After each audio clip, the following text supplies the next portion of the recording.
That would be neat, but it would be tough because there's some songs in there that are like, it would be tough. You've got female singers, Iron and Wine, like kind of hard to fucking imitate those. Especially Iron and Wine. That guy's tremolo is like just the way he can sing ups under his voice, but have it sound full voice. The way that they record him on a real like sensitive mic, and he's not singing. He's God, there is gold hiding deep in the ground. Yeah. He's way under tremolo. And there's a lot of like distortion, I think, in some songs too. Well, he's layering. Yeah. Like that song, he layers. Yeah. So there's like 8 of him singing different harmony parts. Yeah. What's good? What's good? What's good? Good morning. Good morning. Good morning. Good morning. Hello. Hello. Hello to all of you little turds. Rip Corn Pop. I know, man. It's pretty fucking sad. And I feel really, really the worst of all for TJ, because I know that was his. I've had an animal like that, and you know, I don't want to double down on TJ's pain, but one of the things that he's right about is that he'll never meet one like him, right? And that's okay, right?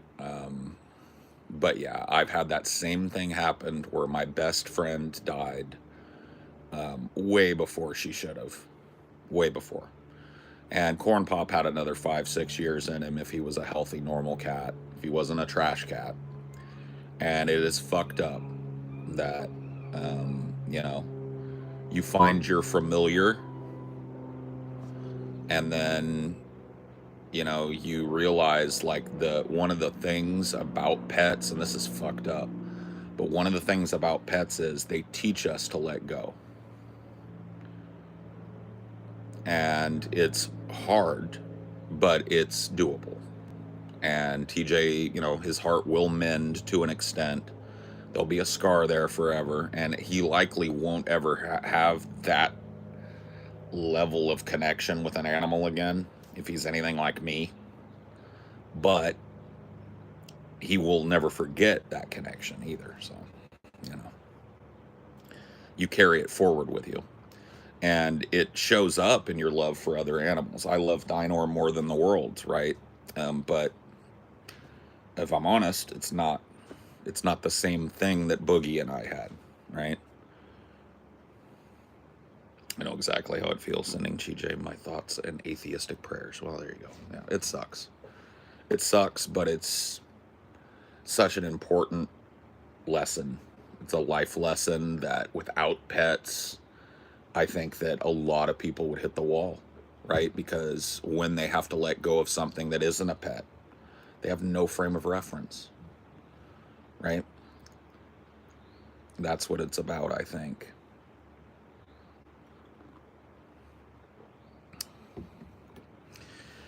You haven't seen that kind of hurt from TJ before, because that kind of hurt doesn't exist until you go through that. So it's just a different relationship. Yeah. TJ's lost pets. I'd lost pets before I lost Boognish. And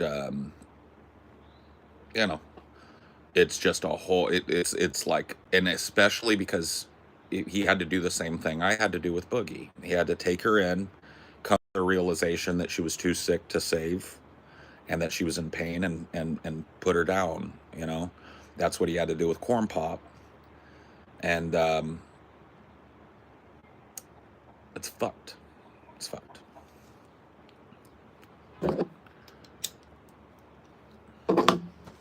But once again, you know, it's one of those things.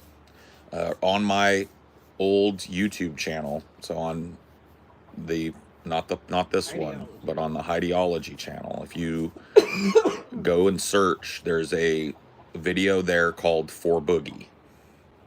And oh yeah, they come over all the time. They like to come peck around over this way. Let's see. Yeah, I think that's why they have the little gaps in the fence, just so chickies can come over and scratch if they want.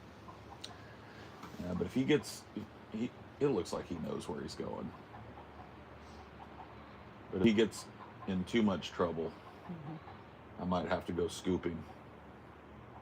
He might be an irascible.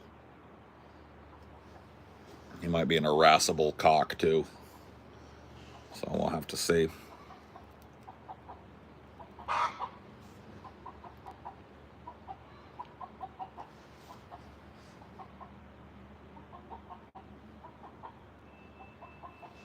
Are you trying to get home, chickie? Are you trying to get home? Oh, are you gonna jump? Yep. Are you gonna jump?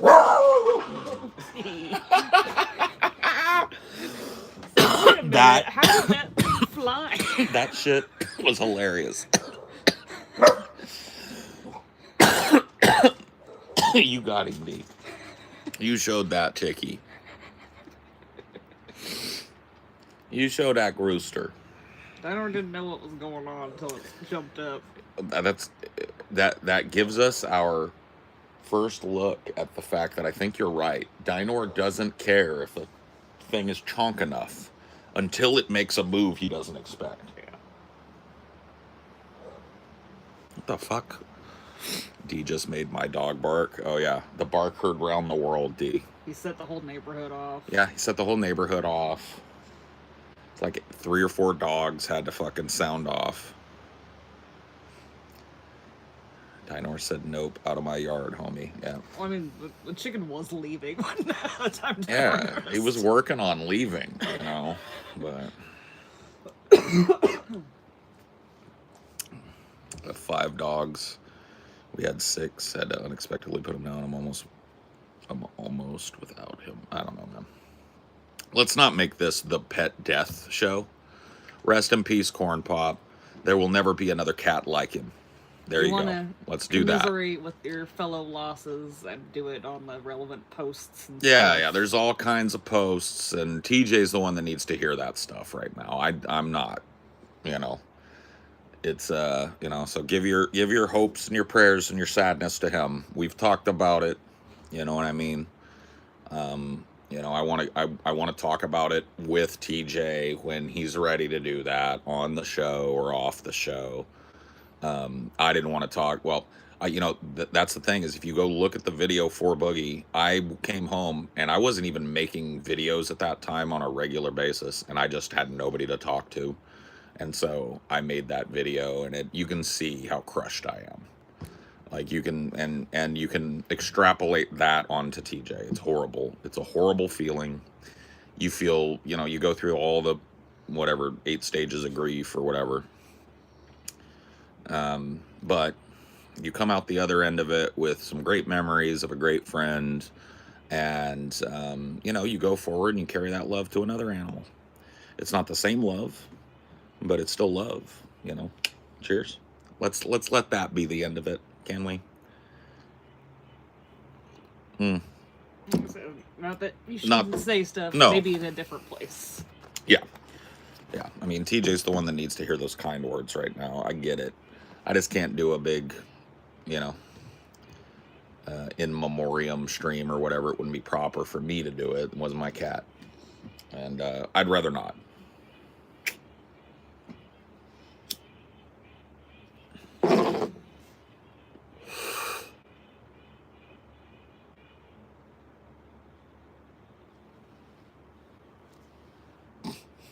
That was it, huh? Yeah. He didn't care about the chicken until it jumped up. He was just like, what? What is this thing? I'm surprised that chonker could get up over that fence. They can't fly, but they can get a little hop, I guess. And a little glide.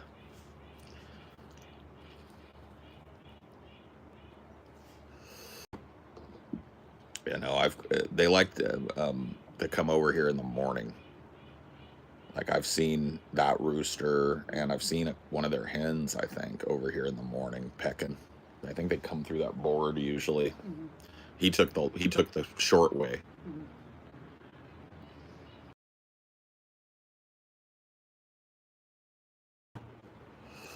Short and easy way. Boom, boom, boom, boom, boom, boom, boom, boom, boom, boom, boom. My background is OP. It's overpowered. Cool. Somebody nerf it.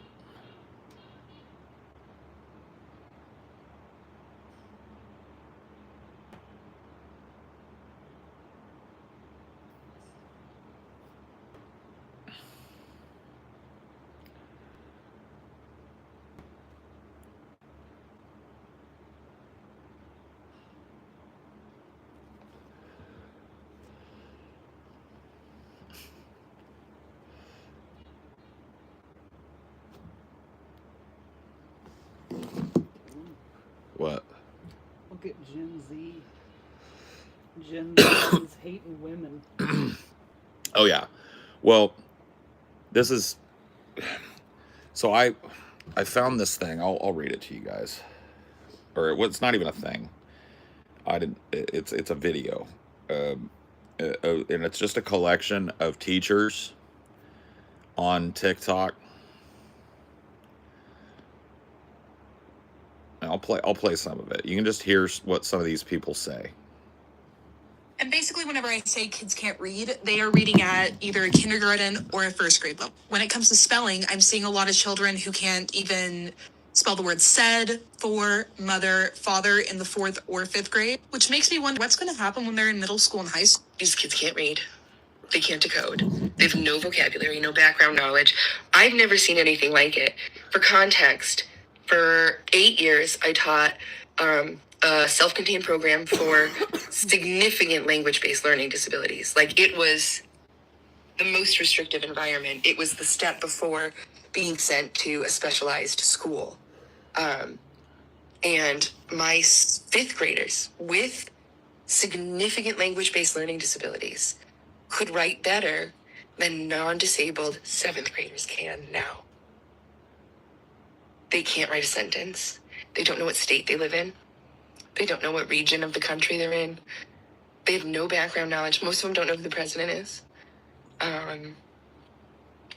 They're coming to school with no background knowledge. They have very low skills. And yes, part of my job is to help them find those skills.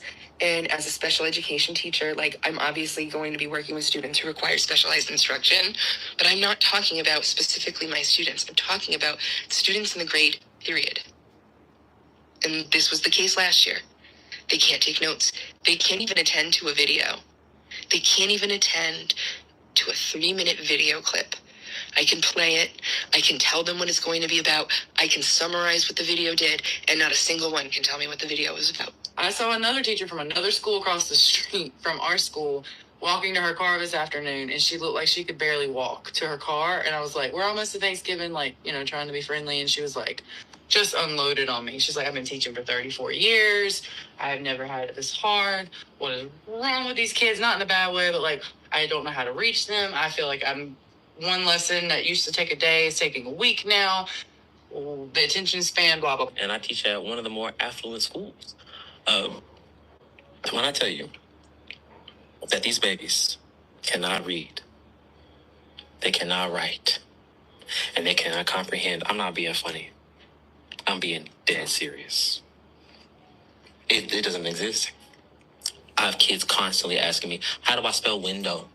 How do I spell important? How do I spell though? And they be serious. They're dead serious. I could ask them, who's the main character of your story? The story of 4-paragraph story we just read. Can't tell you. They don't know. They don't know. They don't know. It took us 4 weeks to get through how to answer a question in a complete sentence. The fact that I have 4th graders who And it goes on and on. This is a 22-minute video of TikToks of teachers talking about how illiterate 4th, 5th, 6th graders up to middle school and high schoolers are. It's throughout grade school. and they're all over. So that first teacher you heard was a 4th grade teacher. That last guy that you heard is a middle school. And the reason I brought that up, you showed me, right, where Gen Z hate women, but ignorance begets ignorance. So as people get stupider, they get more confrontational, they get more scared. It's fear, and they need to blame, right? They can't look at themselves and go, I'm alone because nobody wants me because I'm a scum. So they start looking at women and going like, I should have access to that, but women are just fucking shitty scum, and that's why I don't have access to that. Get it? It's terrifying if you can't function in the world. Yeah. And for a little boy, right, when you look at your father or your father figure, if you're one of the boys that's lucky enough to have one of those in your life, if you look at your father, what do you see? You see a man that has a job and that raised children. And then you go out into the world, you're 20-something, right? Never had a girlfriend, kissless, can't even imagine the idea of getting a girlfriend. And who are you going to blame for that if you don't have any frame of reference, historical, literary, film, or otherwise, right? You've got nothing to compare yourself to other than your father, who in your eyes is completely functional and living the American dream. And you're watching yourself sit on your sour balls, playing My Little Pony RPGs and shit, right? And you don't see that being the problem. You see women. Oh, it's just women. A woman should fall out of the sky into my childhood bedroom and bob my knob. Or they're like, I can't get a job because they let women have jobs. Right.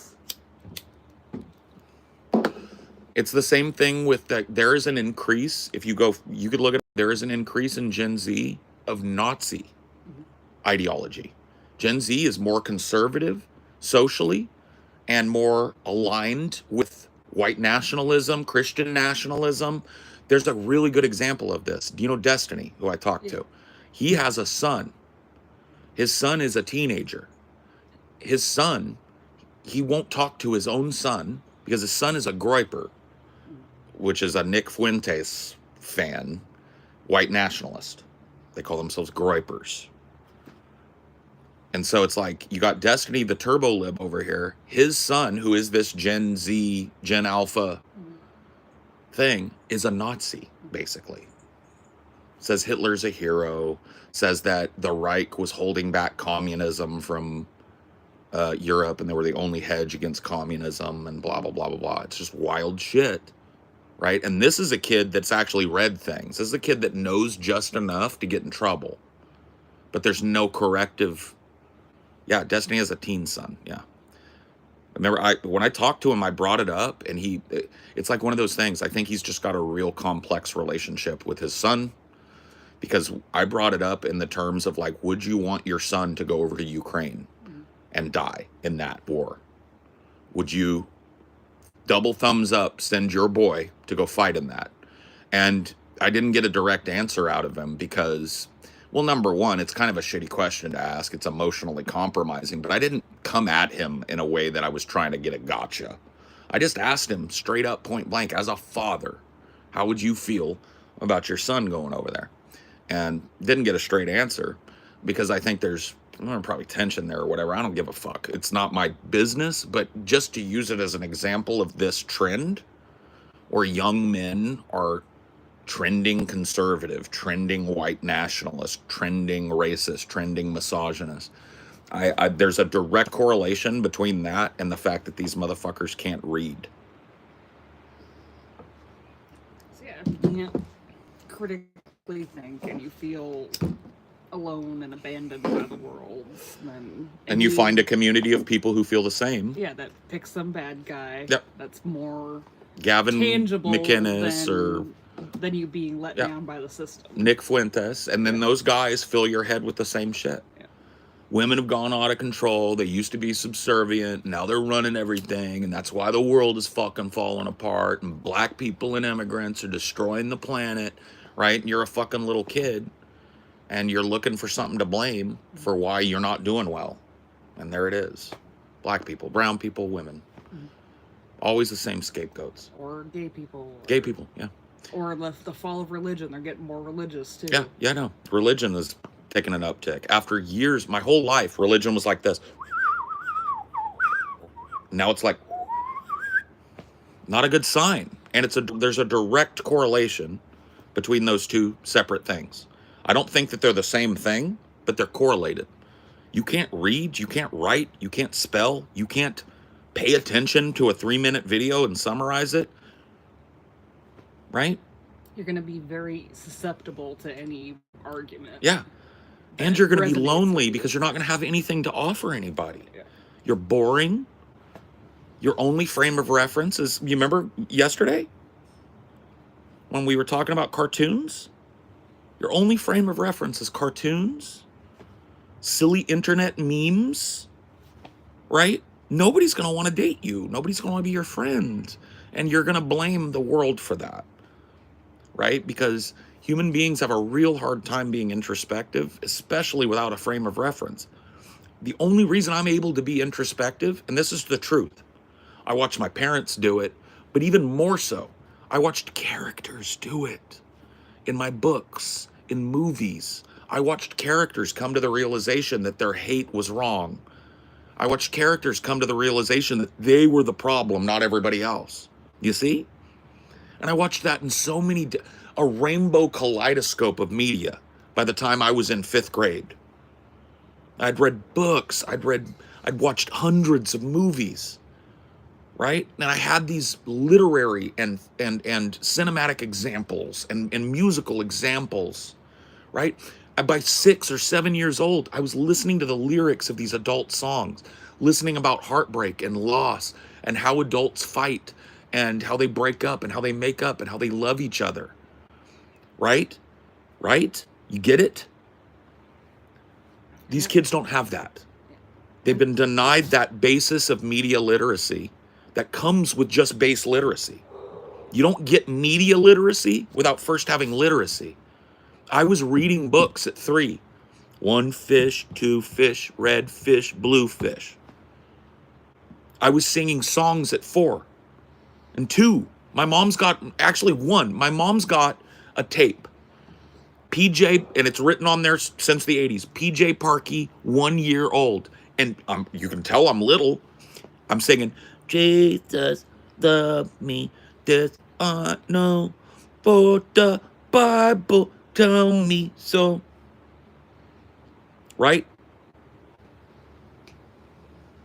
I'm like, well, some parents will try to blame the school system, but like, you gotta give kids that base foundation of like sitting your ass down with them and reading a book, learning your finger under the words. There are pictures of me as a baby. I'm not talking about a toddler.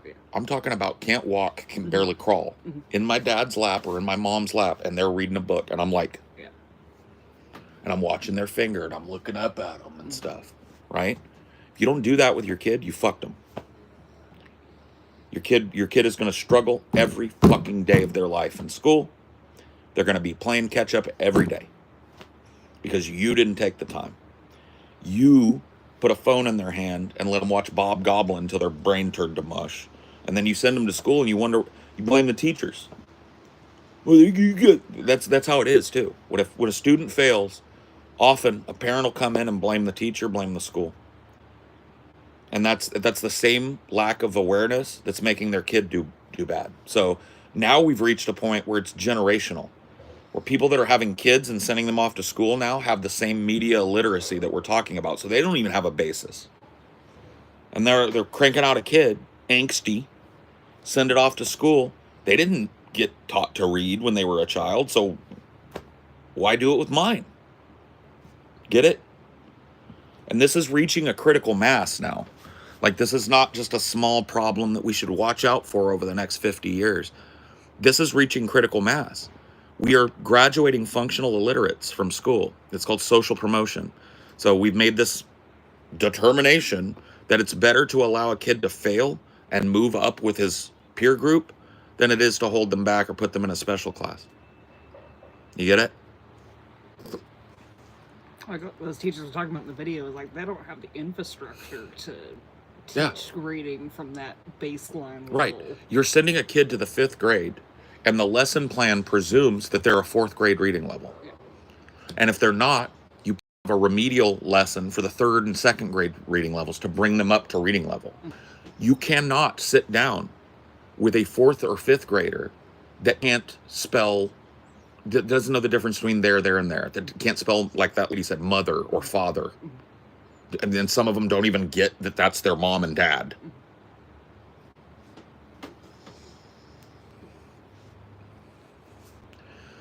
So yeah, a lot of people go like, kids can read. Reading is twofold. It's phonics and it's comprehension. So those are the 2 levels of reading. So phonics is the quick brown ox jumped over. That's phonics. Comprehension is being able to go, well, that quick brown fox jumped over a fence. He could probably jump over a slightly taller fence. He could probably dig under the fence too. Or being able to answer the question, why do you think the fox jumped? Yeah. Why did the fox jump over the fence? Maybe he was being chased by another animal. Yeah. Maybe he was chasing a rabbit. Mm-hmm. Kids can't do that. That's reading comprehension. So that is the part that's gone by the wayside. And the things that come along with that. Spelling, grammar, right? Bedtime stories, exactly, Mojo Chop. Well, if you look, bedtime stories. You don't read a story to your kid at night. You don't get them in the mode where their little brain can absorb that, like, ooh, I can close my eyes and I can almost see Bilbo Baggins. I can almost see him going into the dragon's den. You know, oh my God, how cool. I can't wait till tomorrow till we find out if he gets the ring or not. You know? And the thing is, then you have people that know how to write but don't know how to read. Like people that'll just like see a headline, have no curiosity about what the actual article says, and just spout off on it. Yeah, I'm guilty of that. Yeah. I mean, people at my literacy level are prone to just like headline chimping. But you take somebody that doesn't have comprehension skills and you give them just enough reading ability to like read a sentence or two, and put them out in the world. To give an opinion. Just enough writing to spout off a really poorly spelled, poorly punctuated opinion. They're going to do it.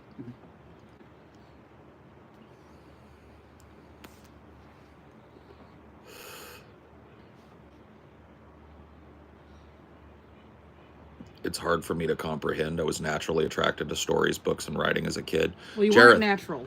No, you weren't natural. Inoculated. Yeah, you were inoculated into it. Yeah. You were into stories and books and writing as a kid because your mother or your father or your caretaker, whoever was taking care of you, even a teacher, somebody reached you and taught you to love your imagination. Right? They taught you the magic that happens when you read and comprehend a sentence and you can picture it in your mind. And that's why you love it. If you'd never been introduced into that, you'd be illiterate, right? You'd be one of these kids I was talking about. But you're old enough, Jared, that you didn't see the front edge of this. You're not old like me, but you're old enough that you still had parents that learned to read in school and they brought you up. The phones weren't good enough to just play videos on all day. Right. Yeah, when you were a kid, Jareth, they couldn't hand you this because it wasn't there yet. Right? They let you play some video games, but those were stories too. Think about that. Look at the types of video games that kids play now. They're not stories. Minecraft isn't a story. Fortnite isn't a story. Fucking what else? Roblox is not a story. Now, you can tell stories. You can make little stories in there.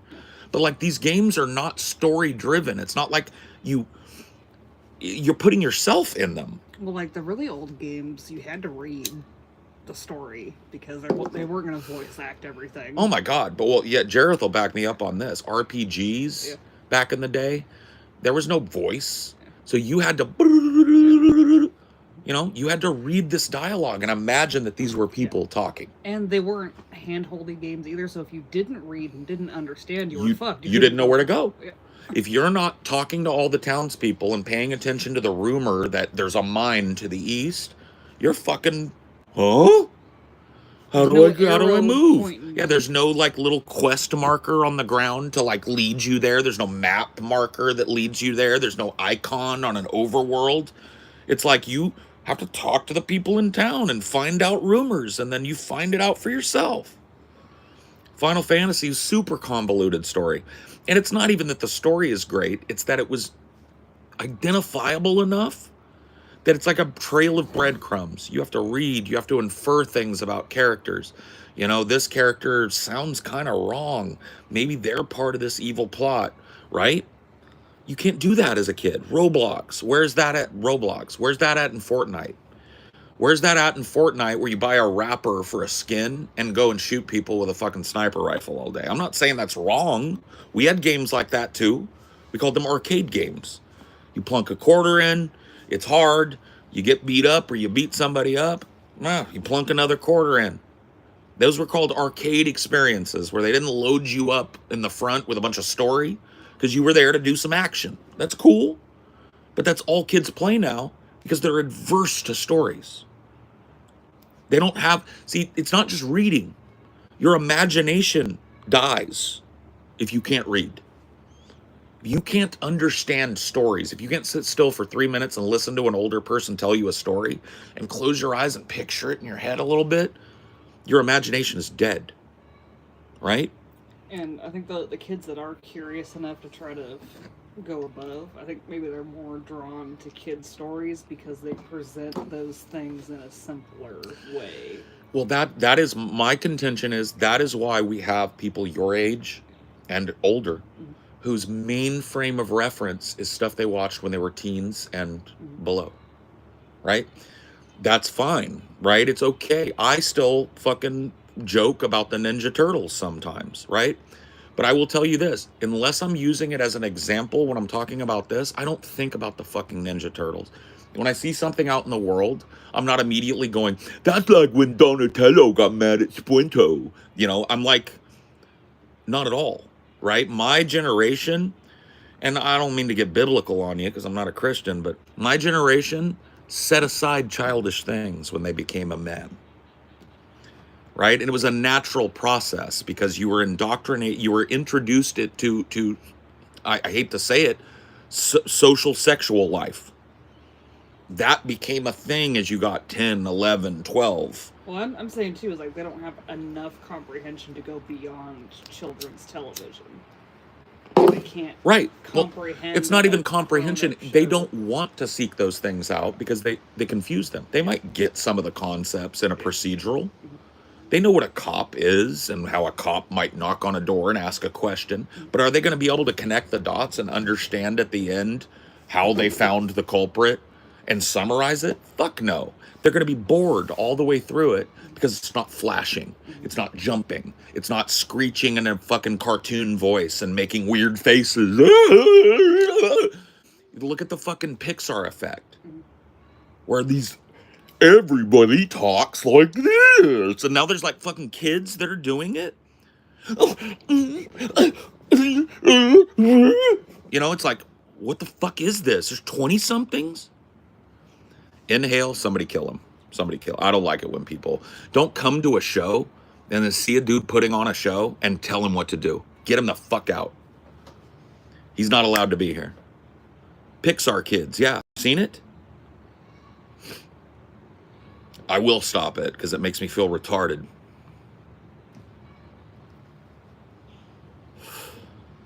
How much do you think single parent households or both parents need to work affect a lot of this? I think a single parent is more than capable of raising a child that knows how to read and interact in the world. Like 20 fucking minutes. Yep. I know people have to work 2 jobs now, 3 jobs to make ends meet. But if you've got time to shovel food down your kid's neck, you've got time to spend 20 minutes a day reading a book to them. Period.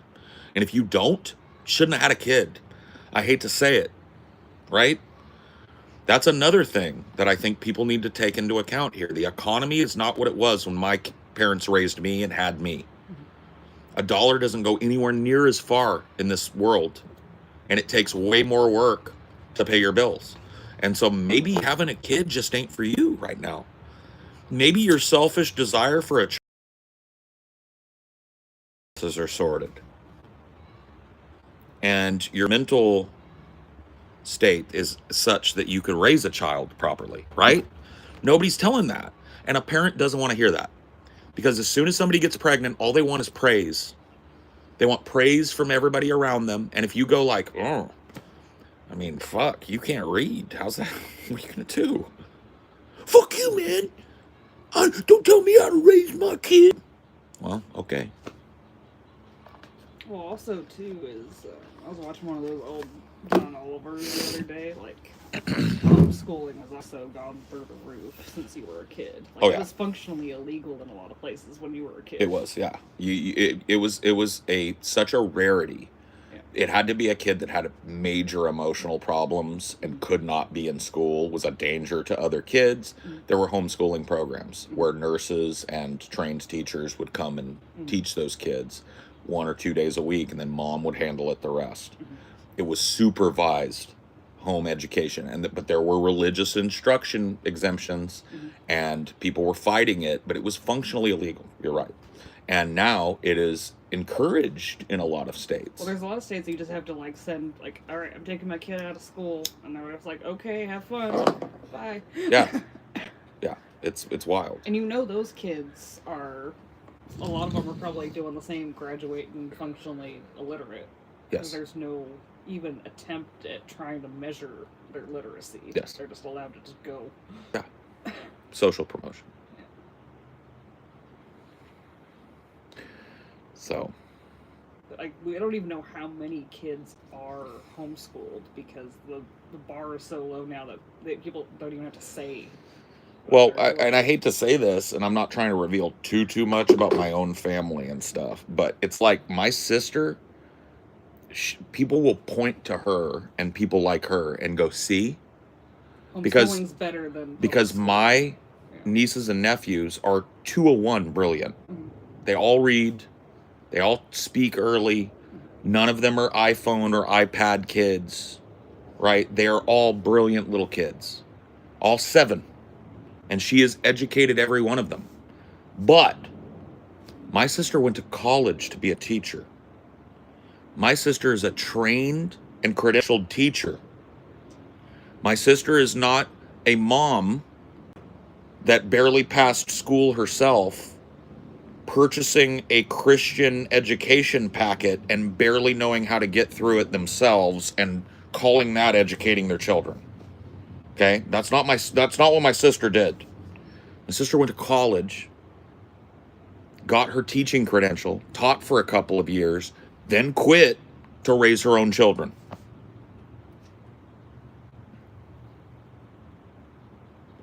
Yeah, the cheeseburger sister, yeah.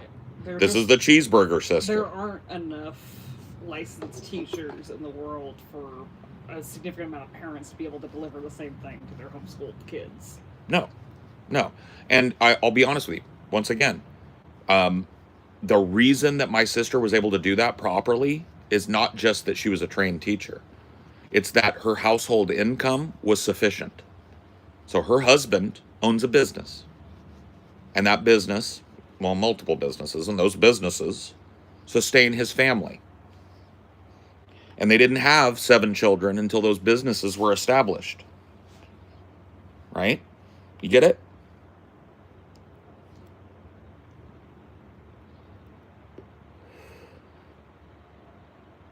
I want all these people out.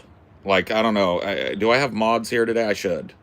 If you're a mod, no, babe, don't worry about it. I don't want you to have to do it because I like talking to you.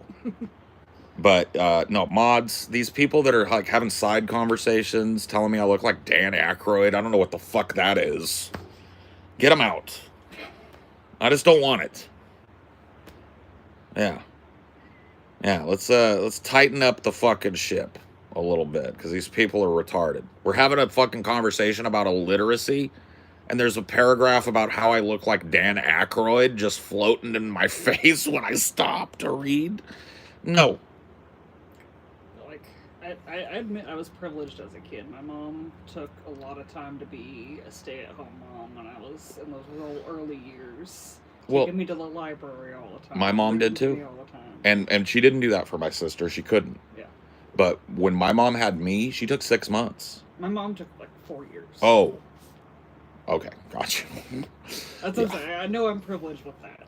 No, that's super privileged. Well, but your family was able to sustain that. Yeah. Right? And so that isn't like a privilege. It's just proper parenting. Like your mom decided she wanted to take time with you, raise you up right, take you to the library, interest you, and now you're a voracious reader to this day.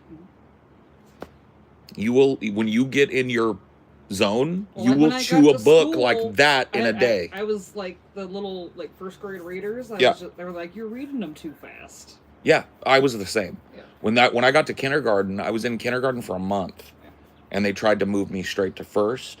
I went there and I was just socially not ready. I was like a fucking baby still, and these, you grow a lot between kinder and first. And so I ended up finishing kindergarten just because socially it was better for me. But they wanted to bump me up first, and the teacher was saying, like, if he does well in first, like we think he's going to do, we're going to accelerate him further. So they wanted to put me in second early and maybe even bump me up beyond that just so I could be at grade level. So, and then that was just because my parents fucking took maybe 40 minutes a day engaging my imagination, playing with me in a phonic way, letting me listen to their conversations and having those conversations be healthy, mostly, Yeah, those things. All those things. Bookvore, yeah. So it's like you don't provide that baseline for your children. You're basically raising a future penitentiary resident or an incel or a Nazi. Somebody's going to raise your kid. That's the thing. Somebody's going to raise your kid. I think it ought to be you. But if you don't, somebody's going to step into that role. And there's a lot of bad actors out there that are looking for impressionable young people that can't think critically. Why do you think there's so many young women that get trafficked into sex work and shit as soon as they're 18? What do you think that is? Right? Somebody's going to raise your kid. You don't provide a father figure for your little girl. She gets of age. Somebody's going to step in. You want that for your kid? If you do, you shouldn't have a kid.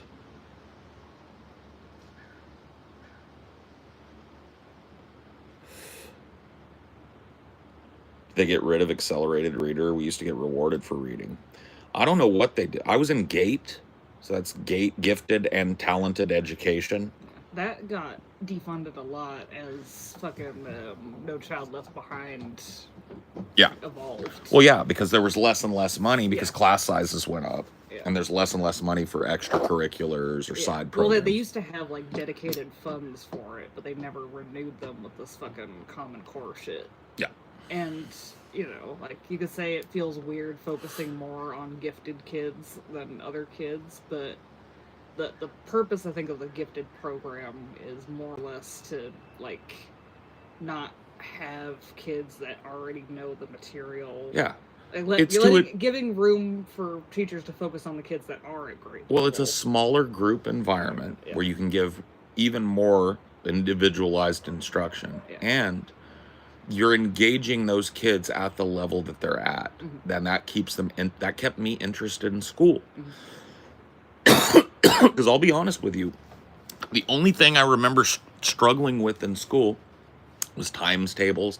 My parents didn't sit and run times tables with me until I started struggling with it, and then they did. They helped me with it. They got me through that, but I struggle with math even to this day. I wasn't a math kid, but they identified I was gifted in language, talking really fluently early and all of that. And because of that, pretty much everything else in school was remedial for me. I could already read at, probably a 7th grade level when I was in 4th grade. I got Lord of the Rings, which is like, that's almost a collegiate level book in terms of descriptiveness and shit. I read that book at 10. My parents... Like in my little fucking gifted program, we were reading The Hobbit in class, but it was like in 3rd or 4th grade. Yeah, The Hobbit is an easier book than The Lord of the Rings was, but it's still, it's not written in modern English. It's got some old words that aren't common parlance anymore, and some made up words, which it's like, if you're gonna read a book and get entranced by a fake language, you need to know your own language, right? Because think about if your reading comprehension's not where it needs to be and you're reading The Hobbit and he writes Owinen, Krobinen, Fluinen, Sluinen, right? And you're like, you can't even, you're like, what the fuck is that? Well, that's why phonics isn't enough, because you can't just like fucking look up every word when you're reading a book. You have to be able to know contextually and looking at the bigger picture what a word probably means, whether it's an advanced word that you don't know or a made up word. Exactly. And so what a non-reader would react to with confusion, a reader that's reading at their level reacts with glee and a burst of imagination and a desire to find out what happens next. Imagine that you're just confused by everything you read. How much would you read? How much would you seek out the opportunity to read something? Probably never, or hardly ever. Dude, it was fucking painful when I got to high school. They had us read Anthem by Ayn Rand. That's not a long book. That's not a super complicated book. No. But people were struggling with just this fucking style of writing that's implying a universe. They're just like, well, why is it like this? They can't conceive of an alternate universe that shares attributes with our universe but isn't. Because they barely can understand stories that take place here in our present time. And so, but that's just imagination. It's like, think about how much of the stuff that you guys like hearing me talk about involves me or you commingling our imaginations together. When I'm talking like super far distant futurism, man, that's all up in here. That's all imagination. That's me taking pieces that I'm aware of and not aware of from references of sci-fi books I've read and philosophy books I've read and debates that I've watched, and every other little piece of media. I'm snatching little bits of that, and I'm adding my own thoughts in there, and I'm brewing up this imagination filled rant for you guys, right? And the only reason that I can speak extemporaneously like I do, and form full thoughts like I do, and talk about adult things like I do, and have imagination be a part of what my work, the only reason I'm able to do any of that is because I'm literate.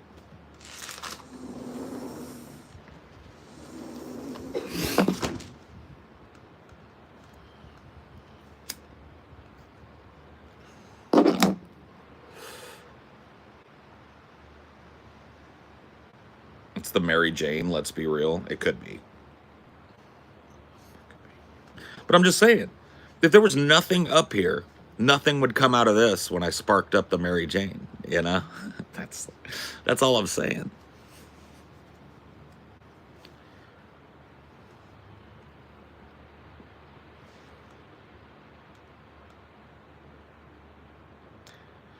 No, see, the gift of gab, you know how my parents gave me the gift of gab? They read to me and talked to me when I was a little baby before I could even comprehend what they were saying.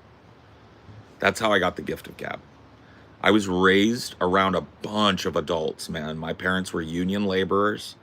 We had a nice house out in the country, and union laborers work hard and play hard.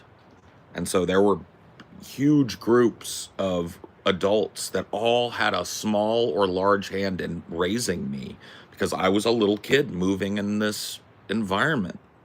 right? I listened to adult people talk about adult things and make adult jokes, and I started learning how to do that myself.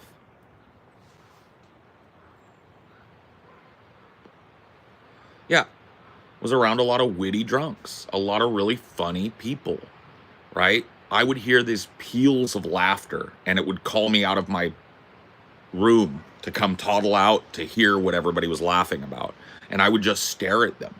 My mom describes me like sometimes I would come out in the living room and there'd be a group of parents and stuff, or not parents, but like, union laborers, my friends, my parents' friends and family and stuff. And I'd just stand there.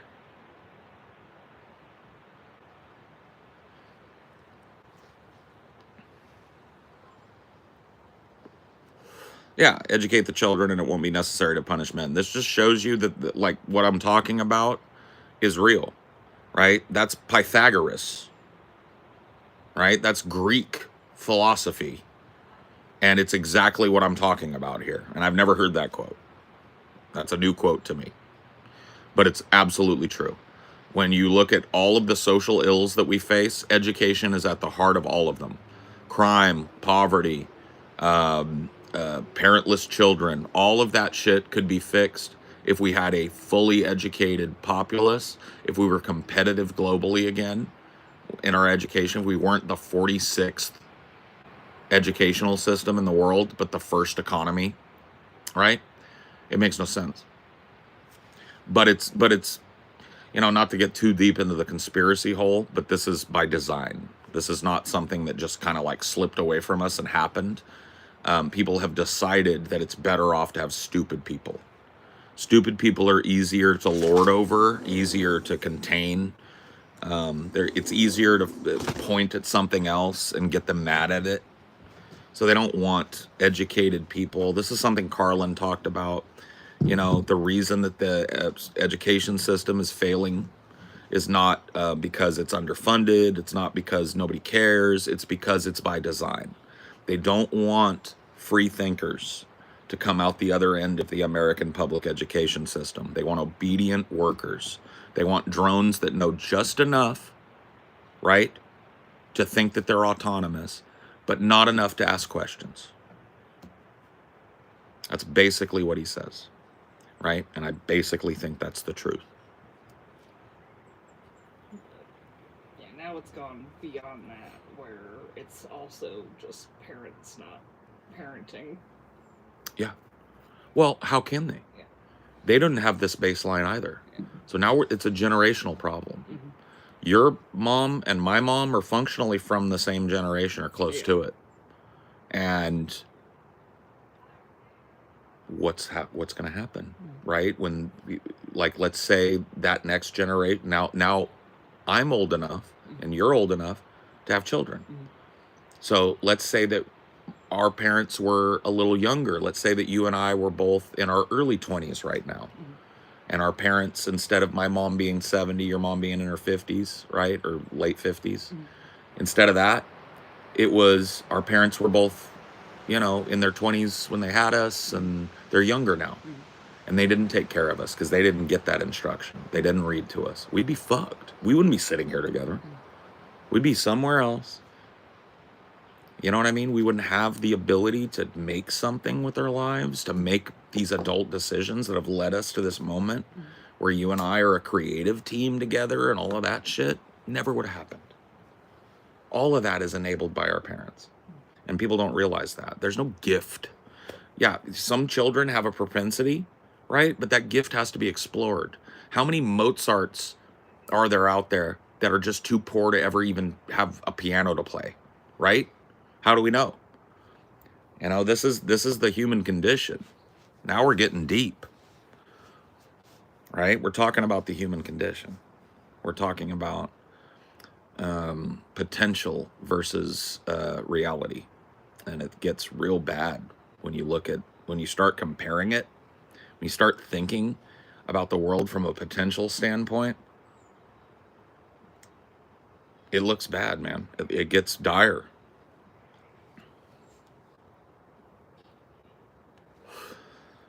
I have not heard of the star Stevenson 218, which is 10 billion times larger. That can't be right. 10 billion times larger than our sun cannot exist. That couldn't sustain. 10 billion times is astronomical. That can't be. So, yeah, let's look it up. What is the largest known star? Yeah, the largest known star is UY Scuti, a hypergiant with a radius around 1,700 times larger than our sun. 10 billion is not even close, bro. So, nah. 1,700 times our sun is absolutely enormous for a star. There's no 10 billion. That would take up a fucking area of space. That is just absurd. Google says Stevenson is 2150 times larger than Sol. Okay, well, that might be but that's still... That's a function of math. Like, you're not Yeah. good at, like, No. doing radius to volume. Or something off 10 the top billion of your is head. 10 billion is a little different than 2350. Yeah. Yeah, that's the size of that's the size of a galaxy. Maybe even that's the size of multiple galaxies. That's not a star. That's a monster. There's something that's a beast. That might be God. I don't know. Yeah, not a chance. What Johnny said. Yeah, 25. So that might be the newest, largest star that they've become aware of, right? Mm-hmm. But 2,500 some odd times our sun. It's enormous. Absolutely unconscionably enormous. But it ain't forming no 10 billion. Holy fuck, bro. 10 billion exists for the volume. Oh, they're saying that, like, billions of suns could fit in. What? Oh, because it's so voluminous. Oh, because it's just big. Yeah. Wait a minute. No, that doesn't make sense. So, here it is, space.com. So, if the radius is 1,700 times larger, 5 billion suns could fit inside. If it were 17 times larger. 1,700 times larger. The radius is 1,700 times larger. 5 billion suns could fit. If I had an oven in my tummy, I could bake bread. Right here. I don't know. Like what? If it was bigger, it would be bigger. Yeah. But that's where they're getting the billion from. It's because if the radius is 1,700 times bigger, then that means 5 billion suns could fit into the volume of it. I don't get it. You don't get it? I would listen. Remember when I said math? I don't get it. Volume, and I have a sordid history. I don't get it. Because that to me means that it is 10 billion times the size of the sun. That can't be. How do you fit 5 billion? So you're talking mass? Is that what they're talking about? I'm talking about volume. What the fuck is volume when it comes to a big ball of plasma? Like the space inside of it. Space inside.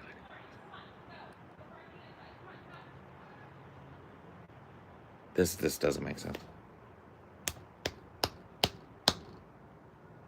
Volume is cubed, size. I don't know. Don't ask me. I fucking don't know. 2,100 cubed is about 10 billion.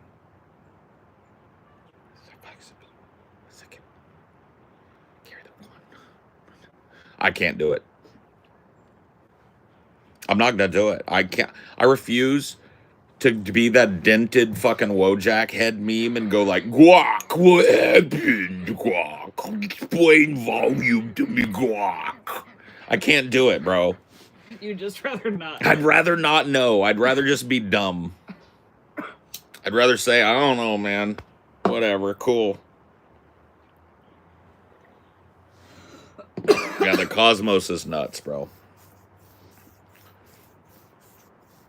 My brain is so disinterested in math that it won't even allow me to exert the effort to understand. I'm in the same boat, and I wish I could go back in time, because I told a teacher one time. It was a math teacher. I was in 6th grade. Well, he was because in 6th grade they started sending us to different teachers for certain subjects to prepare us for fucking middle school. I had a math teacher. His name was Mr. Adams. He had one leg. That's not relevant, but I just remember him. He had one leg and he had a prosthetic leg on the other leg. And Mr. Adams was teaching us math. And he saw me and he said something like, "Mr. Parkey, are you bored? Am I boring you?" And I went, "Yeah." "Yeah, you are." And he goes, "Well, Mr. Parkey, how do you expect to navigate the world without math?" And I said, "I will never have a job that requires me to do math like this, you know?" And he was like, "Well, you may find, Mr. Parkey, that you are wrong." And I wish I could go to him right now and show him my stupid stoner ass, right? And the only math I do is adding up how much money I make every month. That's it, basically. Making sure I don't spend more money than I make in money a month. That's really the only math I do in my whole life. Does this help? So, if a radius is 1, that's how big it is with the volume of a sphere formula.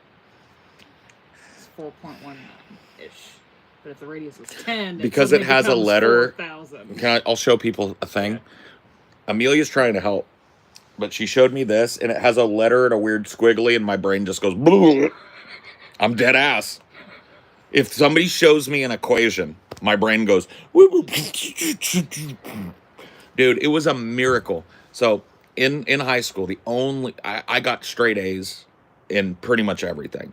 If I wasn't trying in a class, I got a B+, right?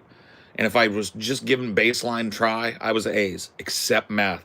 Bro, I flunked Algebra 1 my freshman year. Flunked it. Like, got a D- or some shit. It was not sufficient. And so they put me back in algebra again the next year, and that put me behind everybody, and math-wise, anyway. And I was just barely able to scrape by Algebra 1 with a C, Algebra 2, Geometry with a B, and I came down to it, and I was talking to my counselor, right, because it was my junior year going into my senior year. I was talking to my class counselor, and I told her, I was like, "Listen, you can see what I do well and what I don't. If you put me in Algebra 2, this will be AAAAABF." And so they made an exception for me. Like, the graduation requirement when I was there was Algebra 2. So you're supposed to get Algebra 1, Geometry, Algebra 2, and then if you can get through that in your first 3 years, you don't have to take math your senior year, unless you want. And then they offered calculus and college prep shit, right? They made an exception for me. They let me graduate with just geometry because I was in so many other curricular things, and because my junior year, I won a full ride scholarship to Fresno State. So I was already in college, basically, or accepted to college my junior year. And my senior year, they were going to have to fucking hold me back and get me somehow through Algebra 2 when I barely was able to grasp geometry enough to do cosine, because that was the big thing. Sine, cosine, tangent. Finding the radius of a circle based on the fucking circumference of it, all that shit. I was able to get it just enough to get a C in that class, and then there was no way Algebra 2. Why do you think that was easier than Algebra 1 for you? Better teacher. Yeah. Yep. Yeah, Mrs. What was her name? Mrs. Rylon. She was amazing. She was really good. She put up with my bullshit because I was a prankster, jokester. I wasn't bad. I was just goofy and prone to make jokes that were semi-inappropriate. She let me ride the line, and she found me funny. And she understood what she was doing for me, that I was not a kid that probably should be sitting in her geometry class, but that I was smart enough that if she spent some time with me, I would be able to pass the tests. And that's what she did, which was great of her to do because it enabled me, to get through school. But she wasn't good enough for you to understand the magnitude of difference in radius. Literally, it was a squared plus b squared equals c squared. It was that's the Pythagorean theorem. I learned that. I learned sine, cosine, tangent enough to do it on my calculator and understand basically what it was. And like I said, get a C on the test. I passed that class with a C. And everything else with A's and B's. I mean, I had a hard time when someone mentioned that too, but when I looked at it, I'm like, oh yeah, that's why it's so much bigger. That concept is foreign to me. I don't navigate the world with that knowledge in my head. It's not even a concept that makes total, like, I get kind of what you're saying. I understand that the volume of this cup is X amount. Well, it's like compare your cigarette to the cup. Right. So how many, I could probably fit like 100 cigarettes in this cup. Yeah. Straight up like that. And there'd still be room on the top. And there'd be room on the top. And so I could break some cigarettes. So you probably have 120 cigarettes in this cup. So theoretically, 120 cigarettes could fit in this cup. What I don't understand is scale and magnitude. I don't understand how 5 billion suns fit into something that is only two. Well, the radius is 1,700, so yeah. Which implies the diameter too, but it's wild. That's where it breaks down for me. Conceptually, I was able to learn the rules and apply them to the weird little test, but I've never really functionally got it enough to assimilate it. Yeah. And now that I haven't used it in years, it's discarded. Yeah. Like, I haven't even touched it. And when I swear to God, that when you showed me that thing, it was X squiggle, I was like, my brain was just searching for anything, and all I can spit out is the Pythagorean theorem. Yeah. Or like early, like 10 plus X equals 15. Yeah, I can do that. I know X is a variable, and then I know multivariable problems. So like the sum of X and Y is 5. Y is equal to 3. Solve for X. Right? I can do that. So multivariable, that's basic algebra, right? That I could probably do if you plop me down in front of it. But when we're talking about sine, cosine, tangent, find the volume of a sphere, find the radius of a sphere, and tell me what the volume would be. And, here's a circle, and here's a line, right? And so what's the circumference of the circle based on the radius? Like that sort of thing. That I was able to conceptualize enough, but I would not be able to sit down and do it now. Wouldn't even know where to start. You'd be a great voice actor for any anime or cartoon. People tell me that all the time, but let me tell you what, because I won't lie to you. I've looked into it because I do really great voices, and I do have a deep voice with a really unique kind of sound to it. And so I've looked into it. From what I can understand, pretty much everybody in the world wants to be a voice actor. And there's a glut of voice actors, right? And the people that get the really elite voice actor jobs, the ones where you're going to make a lot of money, right, are often doing things that you don't think about. So the people that make money voice acting oftentimes end up migrating to Japan or to China because there is a huge demand for English narrated content over there with a how to teach Chinese people English flair, right? Everybody wants to know English in Japan. Everybody wants to know English in China. There's not a single person that doesn't want it functionally. And so there's a huge demand for people with really good speaking voices that can do a thing that Chinese people can imitate to learn. Because it's not just, you know how it is when us trying to learn Chinese. It's not just learning the language, it's learning the pronunciation. So you need to have a specific kind of voice that's good at that. Right. That can enunciate properly. Exactly. And that's where trained voice actors get a lot of their work, is doing shit that I would be bored with. Commercial work, voiceover work for like... Well, they have voice actors like, you know, the fucking self-checkout. That's a voice actor. Yeah, that lady, Yeah. there's a video of her. Yeah. She does the Walmart self-checkout. She does some of the phone stuff for some of the phone companies where it's like, please enter. That's not a computer voice. That's a woman. Mhm. She's a real person. You know, the guy that used to do the movie trailers. In a world tragically torn by war, one man stands alone. Right? That guy was a real guy. And he was probably bored as fuck reading the phrase, in a world. But he did it about fucking 10,000 times before he retired.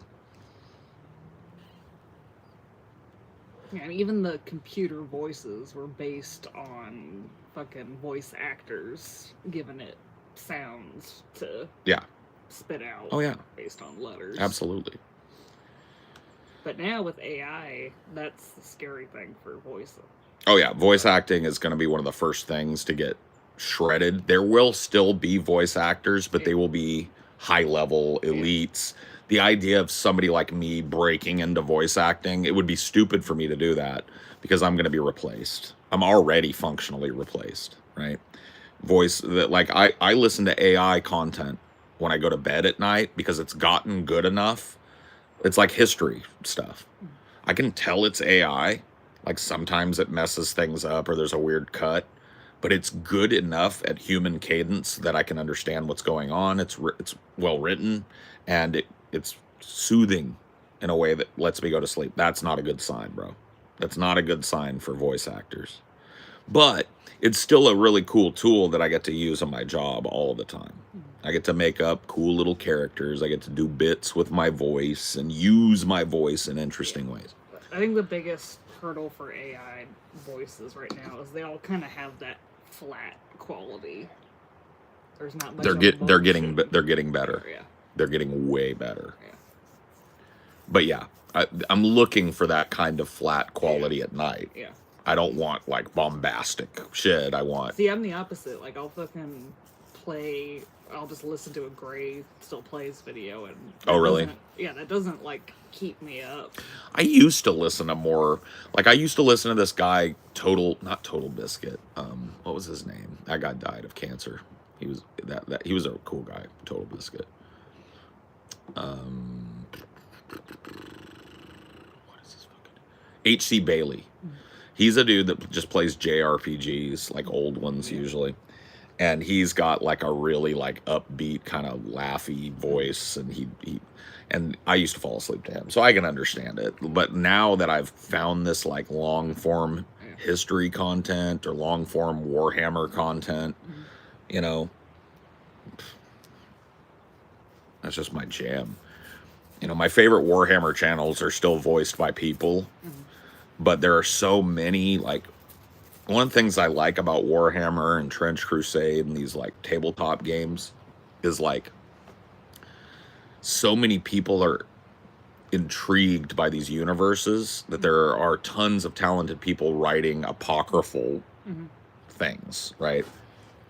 So there's, you know, all of these like fan things that take place in the universe but at a smaller scope, and it's just so fun to read or listen to those because it's an intriguing universe. I've got this idea in my head for my own universe, and it's been bubbling because I love universe building, and I was like, man, I would love to be able to flesh out a gaming universe again, because when we were doing Dank D&D, as hard as it was, my favorite part of DMing those two campaigns was creating the little world that, and you know what the funny thing is? I never named it. The world has no name, but I created this, it wasn't even a whole world. I created this region of a world, right? That my characters would be having this adventure in. And I had so much fun doing that. And I like listening to these fan you know, fan driven, especially in Trench Crusade, because the guys that made Trench Crusade made it open source. They were like, we want the fans to take this and run with it, add to it, and print their own minis and come up with their own kind of stuff and play their own game. And that is so cool. And so I've been kind of kicking around this idea. Maybe I'll talk about it for a minute, because I think it's kind of cool. So the idea is like a kind of like a lost history thing. The name of the game is Complexus, and the idea of the game is people show up to this insane skyscraper that is a prison, basically. And their memories are wiped. They have no idea even what their names are when they show up. And they are delivered by who knows what mechanism, right? And the people that live in this place recruit these people who are empty-headed, right? But they still have their motor functions. They're just, you know, total amnesia, right? And there are different gangs that have developed inside of Complexus, which, by the way, I'll tell you about the name in a minute. But these gangs have developed inside of Complexus, right? And they hold different territories and resources, but they have these neutral grounds. And one of the neutral grounds is this port where, you know, this door will open and there will be all these bodies laying there. And then it'll be people that are fucking, you know, knocked out. And when they wake up, they're going to be weak and they're not going to remember who they are or anything about their lives, right? And so the idea is maybe this is a secret, maybe this is a prison complex where the worst of the worst criminals are put. Maybe this is a social experiment. It's kind of like Cube, right? Where the people that are inside it have no idea who put them there or why. They have no memory of who they were, so that's not Cube-like, right? They have no memory of being taken. They have no memory of what they could have done to deserve being put into Complexus. And Complexus moves, you know, so Complexus rearranges itself, seemingly at random. There's some mechanism by which Complexus is never the same 2 days in a row, right? And it's almost, you know, unnoticeable to the people in Complexus. You know what I mean? And so these gangs are constantly shifting territory and having to fight battles, right? And, but, you know, they have this neutral ground where they send representatives to recruit these new people, because human capital is the most important thing in Complexus. A gang can't be strong enough to hold territory if it doesn't have enough people. So they all have a pact to come to this place when there's a delivery of new human capital, and they split them amongst the gangs, right?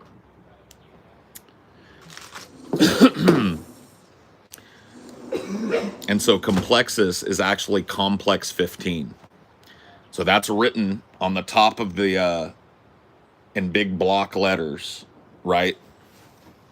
But they've worn over the centuries that this place has been fed, and the 5 looks like an S. And so they call it Complexus.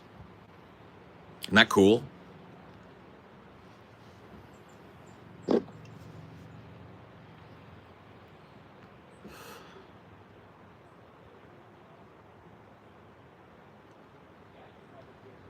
Sounds like Severance meets the platform. Yeah.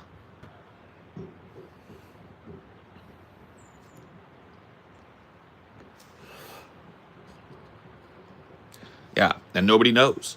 Like, nobody inside knows. And there might be people for whom the amnestic process isn't complete, and they have some snatch of memory of who they used to be. And these people will be worshipped as like religious figures among the gangs, like soothsayers, people who have access to some memory and they can remember things. Yeah, Complexus inspired by, Pin 15. Yeah. Yeah.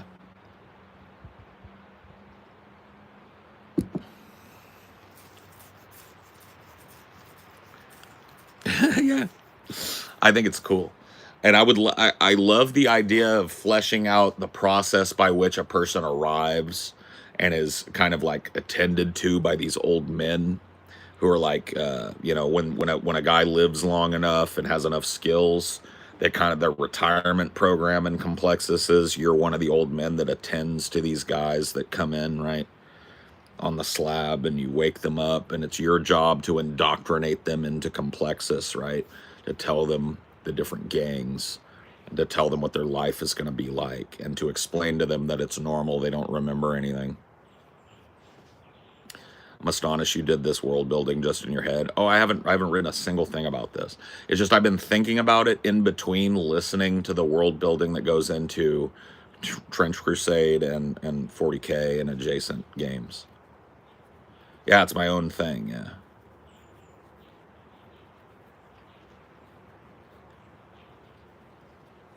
Yeah, no, this is my own little headcanon world that I'm building the lore around something that maybe somebody more knowledgeable in tabletop could turn into a game, right?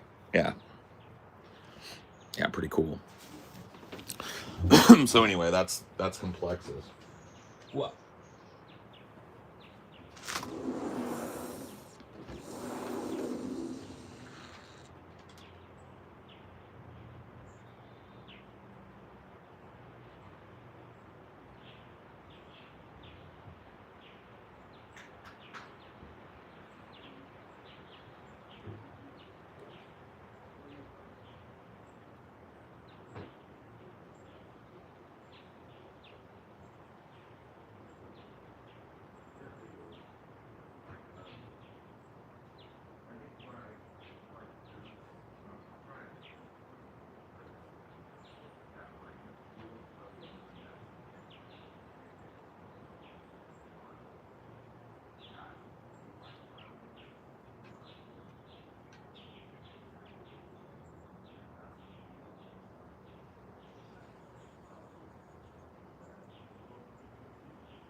Yeah.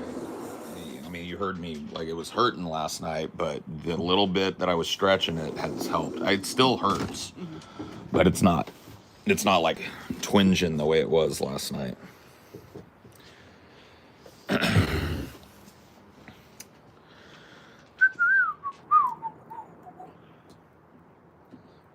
you still describing your video game universe?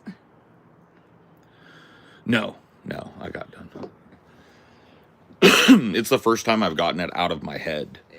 And it's kind of interesting because I think it was more explicable than I thought it was going to be. Yeah. I love the idea that everybody inside Complexus comes up with their own idea, religious or otherwise, about why people are brought there and to what end. I also like the idea of putting different resources there so that it's not like these guys are just denied everything but food and shelter. It's like there are resources there that they can build with. There are resources there that they can experiment with, and brilliant people among them can create technology and maybe even integrate certain technologies. Like there will be some futuristic technology on board that can be manipulated, right? But there's no windows in Complexus, so nobody even knows if Complexus is a space station, if it's even on Earth, if it's underground or above ground, right? All of these things are part of the internalized lore that these gangs come up with.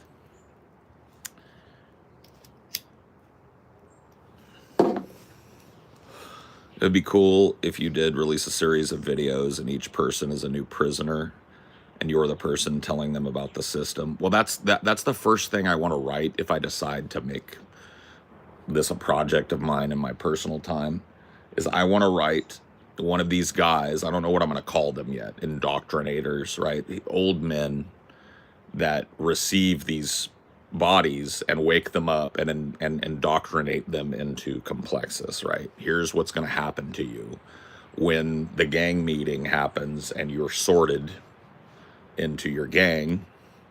Here's what's going to happen to you, and here are the gangs as they exist. So here's what kind of life you could be looking forward to in Complexus, depending on who sorts you. So it's like a little bit of Harry Potter, Sorting Hat, a little bit of Warhammer 40K in terms of bioaugmetics and, you know, crazy kind of futuristic shit. A little bit of Cube in the idea that it might be a social experiment. It might be an alien thing, you know, might be some sort of prison complex where like the worst of the worst crimes are punished by you just wipe your mind and send you to this hell.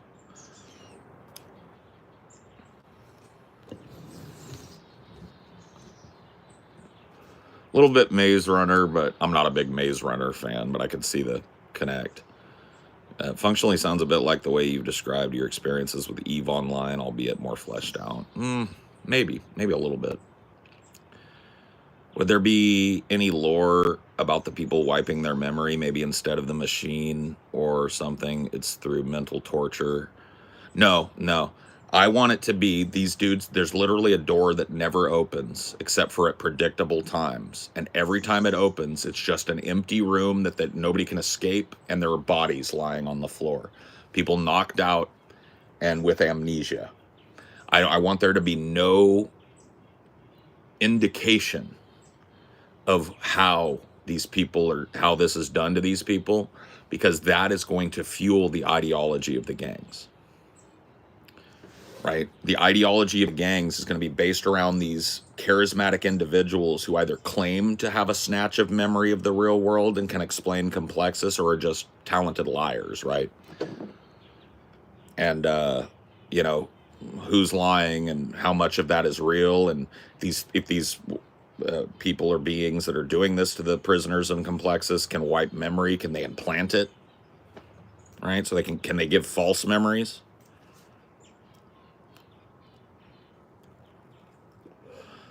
So it would be like a huge experiment done by another life form to see how humanity acts with no memory, or just a social experiment done by some sick scientist who abducts people out of prisons and wipes their memory, or some sort of prison complex maintained by some futuristic society where the worst of the worst are sent to functional hell on earth, right? Where it's just bloodshed and death and degradation and hunger and privation and weirdness, right? And they have no memory of why they're there. They have no good memories left. They have no bad memories. I can't remember a smiling face that ever loved them, right? So it could be punishment, could be aliens trying to understand us. Maybe it's just some long fucking forgotten bureaucratic machine, like they bring up in fucking Cube, where the people are being sent there, but nobody knows why anymore because it has to be justified, right? It could be any of these things. It could be all these things, right?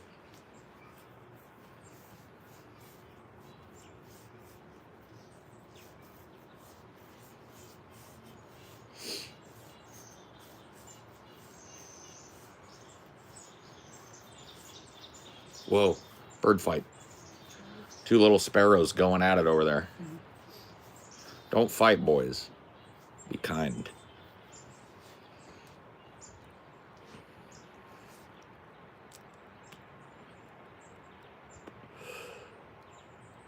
Or maybe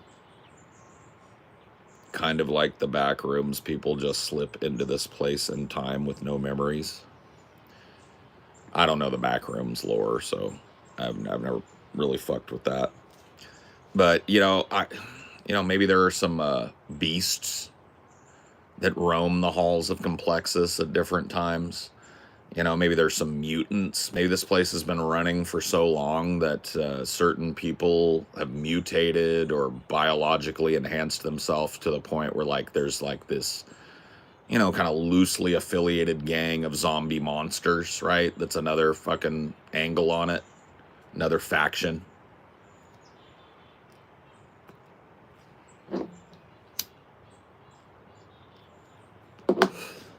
You know, Paul, have you heard this? In 2009, rapper Coolio attempted to stage dive. Nobody in the crowd caught him, and he was beaten up while having his shoes stolen. I didn't hear about that, no. But that is completely, man, that is completely off topic. I gotta go. I'll see you guys later. Bye.